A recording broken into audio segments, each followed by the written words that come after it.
안녕하세요. 초등학생 딸아이를 키우고 있는 40대 여성입니다. 어디서부터 어떻게 이야기를 풀어나가야 할지 원래 남에게 제 얘기를 잘하는 편이 아니라서요. 하지만 가슴이 너무 답답해서 이러다간 화병이라도 생길 것 같아 말주변이 없으면서도 한번 제 이야기를 해보려고 합니다. 두서가 없더라도 한번 들어주세요. 남편하고는 사내 커플이었어요. 남편이 저보다 3년 먼저 입사하였고 제가 입사했을 때 저를 많이 도와줬지요. 그리고 그렇게 2년 정도 같이 일하다가 남편이 먼저 한번 진지하게 만나보지 않겠냐고 물어왔는데 당시 남편은 여직원들 사이에서 꽤나 인기가 있는 편이었거든요. 그래서 좀 뭐랄까 의아하면서도 싫진 않대요. 아무튼 제가 일주일 고민해보고 대답해주겠다 했는데 남편이 결혼을 전제로 만나보고 싶은 거니 충분히 생각하고 얘기해달라는 거예요. 사실 사내 커플이라는 게 잘 사귀다 결혼까지 하게 되면 다행이지만 헤어지면 솔직히 여자가 손해잖아요. 그런데 워낙 남편이 저를 대하는 태도가 확신이 있어 보였으니 뭔가 믿음이 갔죠. 그래서 결국 남편과 사귀기 시작했고 3년의 연애 끝에 결혼까지 하게 되었네요. 만나는 동안 남편과는 별 트러블은 없었어요. 매사 좋은 쪽으로 생각하고 크게 담아두지 않는 남편의 성격 덕분에 다툴 일이 없기도 했고 어쩌다 마음 상하는 일이 있어도 대화로 풀어나가면 됐으니까요. 그래서 결혼을 앞두고 남편에게 그렇게 개차반인 시동생이 있다는 걸 알았을 땐 솔직히 제법 충격적이었네요.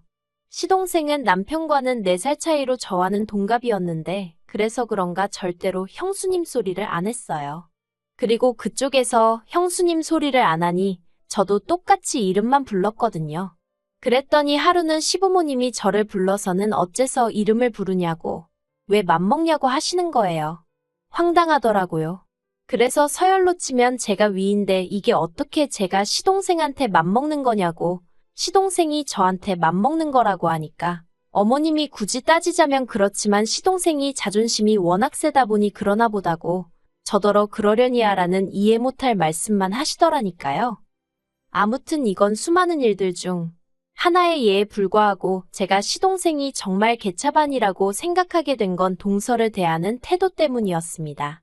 저런 인간도 처복은 있는가 보다 싶을 정도로 시동생에 비하면 동서는 참으로 좋은 사람이었어요. 사람이 어찌나 온순하고 정이 많은지 제가 윗사람인데도 배울 점이 많다 싶었죠. 하지만 어째서인지 시동생은 그런 동서를 걸핏하면 쥐잡듯 잡았는데 그 이유가 참으로 모질더라고요.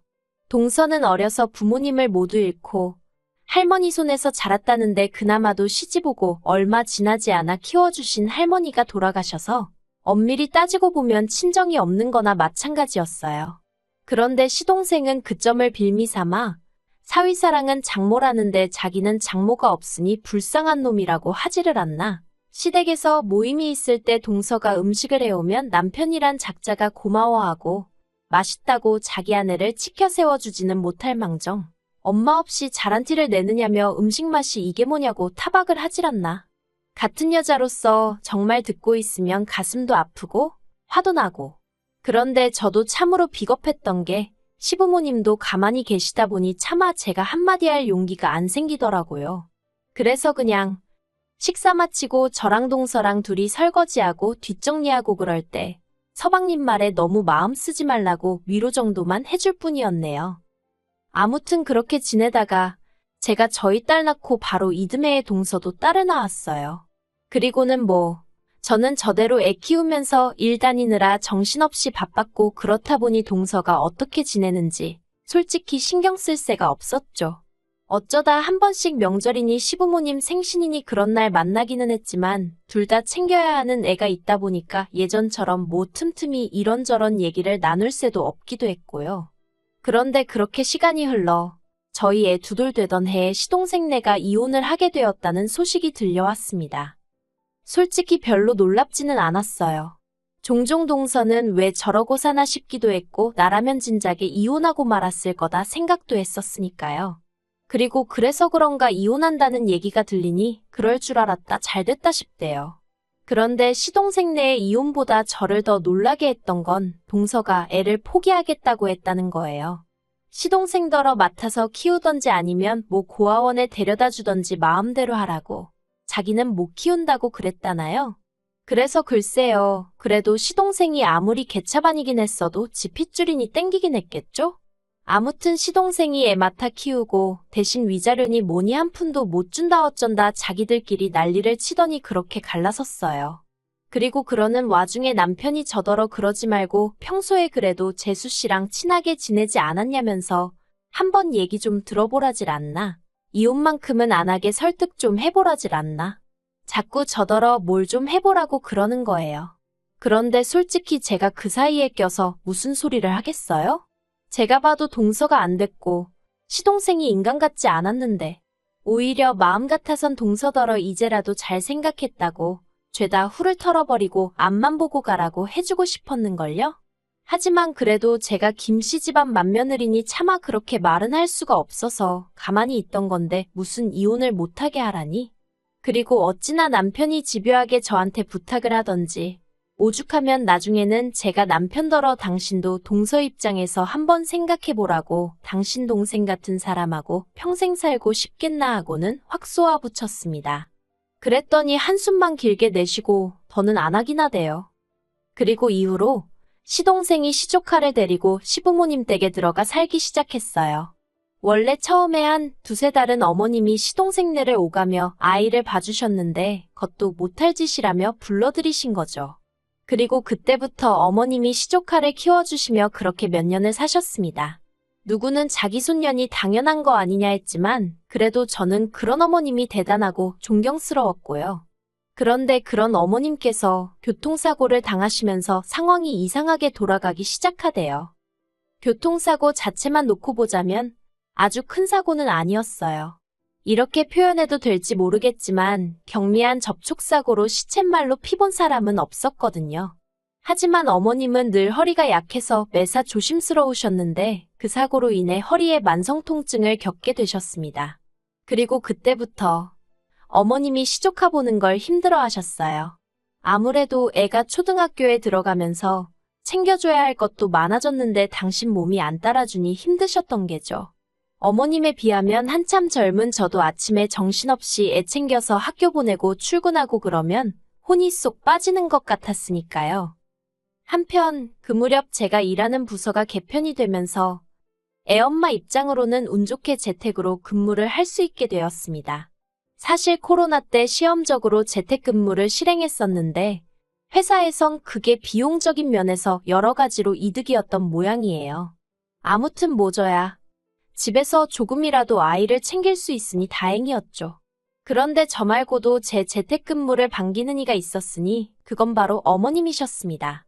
어머님과 통화를 하던 중 제가 별 생각 없이 2주 뒤부턴 이제 집에서 일을 하게 되었다 얘기라니 듣던 중 반가운 이야기라며 너무 잘 됐다고 정말 좋아하셨거든요. 그리고 그때만 하더라도 그런 어머님의 반응이 떨떠름하긴 했지만 저는 크게 의미를 두진 않았고요. 그런데 제 재택근무가 시작되기 하루 전날 어머님이 시조카를 데리고 저희 집에 오셨습니다. 어머님이 연락 없이 시조카를 데리고 저희 집에 오시는 건 흔한 일은 아니었지만 그래도 종종 있었던 일이었기에 그 자체가 크게 당황스럽지는 않았어요. 하지만 어째서인지 그날은 어디 여행 갈 때나 쓸 법한 가방까지 들고 오셨더라고요. 그래서 제가 어머님께 이게 다 뭐냐 물었더니 어머님 하시는 말씀이 당신이 요새 허리도 너무 아프고 이래저래 심신이 말이 아니라며 당분간 시조카를 저더러 맡아달라대요. 황당하고 어이없고 하지만 저희 딸도 보고 있고 시조카도 보고 있는 상황에 싫은 티를 내기가 그렇더라고요. 그래서 애들더러 방에 가서 놀고 있으라 하고는 어머님과 남편을 부엌으로 이끌었습니다. 그리고는 이게 다 무슨 상황이냐 갑자기 연락도 없이 이러시면 곤란하다 하니까 기가 막히게 어머님이 눈물을 보이시는 거예요. 제가 정 싫다 하면 별 수 있냐 데리고 가야지 하시면서 말이죠. 그런데 어머님이 눈물을 보이시니 직전까지 난처한 기색을 보이던 남편마저 어머님 편을 들기 시작했습니다.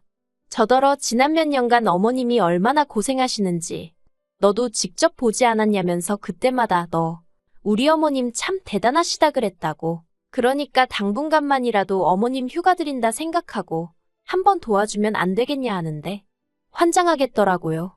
그리고 결국 저는 어머님과 남편을 어쩌지 못하고 일단 알겠다 했습니다. 다만 이게 절대 1년이고 2년이고 데리고 있겠다는 게 아니고 당분간만이라고 했죠. 그런데 정말이지 아이를 상대로 이렇게 말하고 싶지는 않았지만 아주 음흉하고 못됐더라고요. 제가 저희 애한테 늘 강조하는 게 사람은 남을 속이면 안 되고 항상 정직해야 한다는 거였는데 보란듯이 옆에서 거짓말을 해대니 미칠 노릇이었죠. 그런데 막말로 제 속으로 낳은 자식도 아니고 시족하다 보니 혼을 내는 것도 쉽지가 않았습니다. 처음에는 제 자식과 똑같이 대한답시고 이러면 돼안돼 몇 번 했는데 어휴, 그걸 지 아빠한테 그러니까 시동생한테 뭐라고 얘기를 한 건지. 하루는 시동생이 술을 잔뜩 처먹고 와서는 지혜한테 상처를 준 애만의 별 헛소리를 해대더라니까요. 그래서 그럴 것 같으면 데려가라니까 또 데려가지는 않고. 아무튼 무슨 이건 상전을 모시고 사는 것도 아니고 스트레스가 정말 이만저만이 아니었죠. 심지어 한 번은 제가 뻔히 보고 있는데 저희 딸 책이란 책은 다 끄집어내서 늘어놓더니 제가 얼른 치우라니까 저희 딸이 어질렀다는 거예요. 정말 어이가 없어서 제가 나를 뭘로 보고 저러나 싶은 게. 게다가 그뿐만이 아니었어요. 어머님 입장에선 그래도 어떻게 보면 저한테 막무가내로 시조카를 맡기신 거잖아요. 그리고 그래서 미안함을 느끼셨던 건지 아니면 맡겨놓으시고도 못 믿어오셨던 건지. 아무튼 어째서인지 일주일이나 2주일에 한 번 저희 집에 오셨는데 그럴 때마다 시조카가 어이없는 연기를 해대는 게 아니겠어요?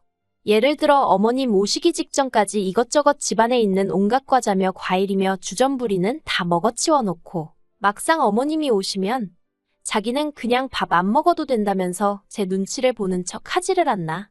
그러면 어머님은 이제 제가 애한테 먹는 걸로 평소에 눈치를 주는 거냐 하시며 가뜩이나 엄마도 없는 애한테 그러지 말라 하시고 그럼 저는 저대로 억울하니까 그런 게 아니라고 말씀을 드리면 어머님은 또다시 어린애를 상대로 너무 그러지 말라고 하시니 정말이지 이건 당해보지 않은 사람은 모를 거예요. 정말 진짜 제 속을 까뒤집어 보여드릴 수만 있다면 그러고 싶은 심정이었으니까요. 그리고 결국 3개월쯤 되었을 때 저는 없던 신경성 위궤양으로 피까지 토하게 되었고 더는 이렇게는 못 살겠다 싶더라고요. 그래서 시부모님과 시동생더러 당장에 애 데려가라 했습니다. 그리고는 병원 진단서까지 꺼내 보이니 기껏 한다는 말이 너는 왜 이렇게 애가 예민하니 어쩌니 애 하나 휘어잡질 못하니. 어휴 그래도 뭐 결국엔 데려갔어요. 그래서 이제 다 끝났다. 난 자유다. 속으로 쾌재를 외쳤죠. 그런데 몇 달이 흘러 올해 초였습니다. 사실 저를 제외한 제 모든 친정 식구들은 미국에 있어요. 저도 학창 시절을 미국에서 보냈기 때문에 시민권이 있고요. 그런데 저희 남편이 이게 참 제 얼굴에 침 뱉기 같습니다만 남편이 막말로 뭣도 아니면서 자기가 뭐 한다고 다른 직원들을 대신해 회사를 상대로 총대를 메고 나섰다가 그만 일자리를 잃었어요. 아무튼 그러면서 졸지에 제가 외벌이가 되었는데 솔직히 눈앞이 깜깜하대요. 남편이나 저나 일하는 업계가 워낙 인맥을 중요시하고 입소문이 빠른 곳이다 보니 이직이 쉽지 않을 건 보나마나 뻔한 일이었으니까요. 그런데 이 얘기를 친정부모님께 하니 그러면 이참에 미국으로 너희도 들어와 하시는 겁니다. 와서 친정가족들이 하는 사업같이 하면서 여기에서 정착하면 되지 않냐고요. 그리고 솔직히 저로서는 그 제안이 싫지 않았어요. 아니, 오히려 어두운 터널에서 한 줄기 희망을 보는 기분이었달까요? 게다가 이야기를 전해들은 남편도 가타부타 따지는 것 없이 좋다 했으니 아, 역시 죽으라는 법은 없구나 싶었죠. 그런데 이 이야기를 전해들으신 어머님께서 또 다시 무리한 부탁을 해오셨습니다. 시조카도 데려가라고요. 그리고 저는 이미 한번 호되게 당한 경험이 있으니 대번에 싫다고 거절했습니다. 어디 한두 달 놀러 가는 게 아니라 아예 정착해서 살 건데 시조카를 어떻게 데려가냐고 말도 안 된다고 했죠. 그랬더니 이번엔 시동생이 한다는 말이 자기가 실은 사귀는 여자가 생겼는데 그 여자는 이혼남은 괜찮지만 애는 못 키운다 한다면서 그렇다고 언제까지 나이 드신 어머님께 자식을 맡길 수도 없지 않냐며 여러 사람 살리는 셈치고 저더러 좀 도와달라대요. 그리고는 저희 딸은 미국에 가면 영어도 잘하게 되고 얼마나 좋겠냐며 자기 딸도 그 기회를 갖게 도와달라고요. 같은 부모로서 조금이라도 나은 환경에 애를 보내고 싶은 시동생 마음을 이해 못할 것은 아니었지만 그렇다고 해도 이건 뭐 얄팍한 동정심과 이해로 결정할 일이 아니었어요. 그래서 그 마음 이해는 하지만 안 된다 했습니다. 그런데 그랬더니 이제 아버님까지 등판을 하셔서는 너 하나만 참으면 나이 먹은 노인네들 숨 좀 돌리고 살 수 있고 불쌍한 네 시동생도 가정 꾸리고 지역 마냥 살 수 있을 거고 엄마 없는 불쌍한 아영이도 기 좀 펴고 살게 될 거 아니냐며 어째서 맏며느리씩이나 되는 애가 그렇게 속이 좁냐고 화를 내시는 거예요. 그리고 다른 누구보다도 남편까지 이번 한 번만 어쩌고 하는데 이건 뭐 다들 나를 말려 죽이려고 작정을 했나 싶더라니까요. 그래서 남편더러 당신은 따라오지 말라고 했습니다. 그렇게 시동생하고 어머님이 불쌍해 죽겠으면 당신이 여기 남아서 시조카 키워주라고 했어요. 나는 내 딸만 데리고 미국에 가겠다고 했죠. 그랬더니 남편이 어떻게 자기가 시조카를 돌보냐며 펄쩍펄쩍 뛰었습니다. 그게 말이 되냐면서요. 아니 큰엄마가 시조카를 보는 건 말이 되고 큰아빠는 왜 안 되냐고 했습니다. 막말로 당신하곤 피라도 좀 섞였지만 나는 생판남인데 왜 나는 되고 당신은 안 되냐고 그랬죠. 그러자 남편이 하는 말이 당신은 여자고 나는 남자잖아 하는데 웃기대요. 애 키우는데 여자 남자가 어디냔 말이죠.